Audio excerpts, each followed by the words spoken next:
Indonesia. Kalian pasti pernah melihat buku baru di toko buku.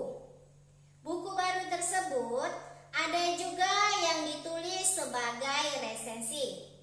Resensi dapat kita baca di media cetak atau juga internet.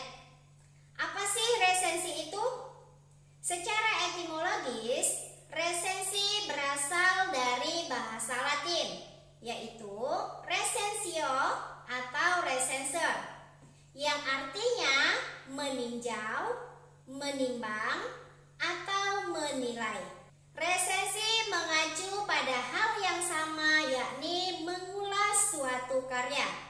Oleh sebab itu, resensi sering dikenal dengan ulasan buku, timbangan buku, atau tinjauan buku.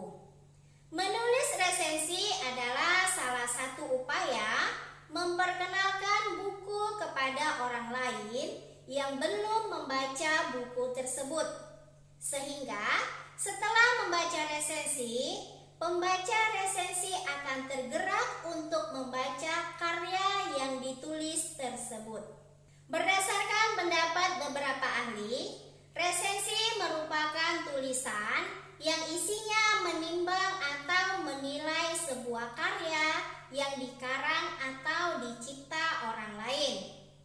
Tulisan berbentuk resensi juga dijadikan sebagai pertimbangan layak atau tidakkah buku tersebut untuk pembaca. Tentu kalian tahu bahwa tidak ada satupun tulisan yang baik dibuat tanpa adanya tujuan atau manfaat. Demikian juga dengan resensi, khususnya resensi buku. Sebuah resensi memiliki tujuan atau manfaat yang dapat ditinjau dari berbagai kepentingan, di antaranya kepentingan penerbit, kepentingan penulis buku, kepentingan penulis resensi, dan kepentingan pembaca resensi. Kita bahas satu persatu. Manfaat resensi bagi penerbit, yaitu yang pertama, sebagai alat promosi buku yang baru diterbitkan.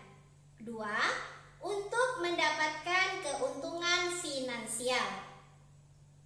Manfaat resensi bagi penulis buku yaitu: 1. Sebagai bahan masukan bagi penulisan selanjutnya. 2. Untuk mengetahui kualitas buku. 3.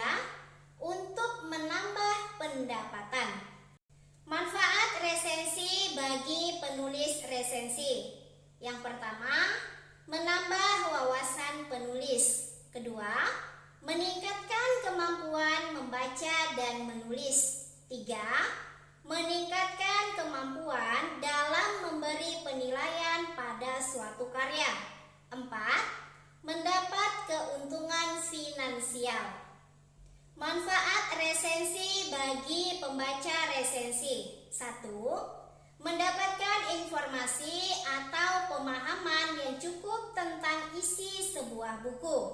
2. Mendapatkan pertimbangan apakah sebuah buku pantas mendapat sambutan dari pembaca atau tidak. 3. Mengetahui identitas buku yang patut dibaca. 4. Untuk mendapat bimbingan dari penulis resensi tentang buku yang pantas dibaca. 5. Dapat memikirkan, merenungkan, dan mendiskusikan tentang fenomena atau problema yang muncul pada sebuah buku. Sebelum kalian meresensi sebuah buku, terdapat prinsip-prinsip yang harus kalian pahami sebagai peresensi. Setidaknya terdapat 4 prinsip dasar resensi yang perlu dipahami oleh peresensi. Di antaranya: 1. Peresensi harus memahami sepenuhnya tujuan pengarang buku. 2. Peresensi harus memahami tujuan resensi.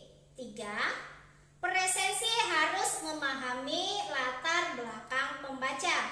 4. Peresensi harus memahami karakteristik media cetak yang memuat resensi. Nah, yang terakhir kita akan membahas tentang struktur resensi. Apa sajakah unsur-unsur dalam struktur resensi? Ada 6 unsur utama dalam struktur resensi. 1. Judul resensi. 2. Sampul buku. 3. Identitas buku yang terdiri atas judul buku, jenis buku, pengarang, penerbit, tahun terbit, cetakan, tebal buku, dan juga harga buku. Untuk buku terjemahan, kalian dapat menambahkan judul asli dan juga penerjemah. 4. Bagian pendahuluan. Bagian ini biasanya berisi pengenalan pengarang, karya lain yang pernah ditulis pengarang, dan tujuan pengarang. 5. Isi resensi. Pada bagian ini umumnya berisi ulasan buku seperti keunggulan dan kelemahan buku tersebut. 6. Penutup. Hal ini juga menjadi ciri tulisan berbentuk resensi. Selain berupa kesimpulan, juga dapat dimasukkan dalam resensi, yaitu kecocokan pada pembaca. Demikian materi kita pada video kali ini. Sampai bertemu pada video selanjutnya. Wassalamualaikum warahmatullahi wabarakatuh.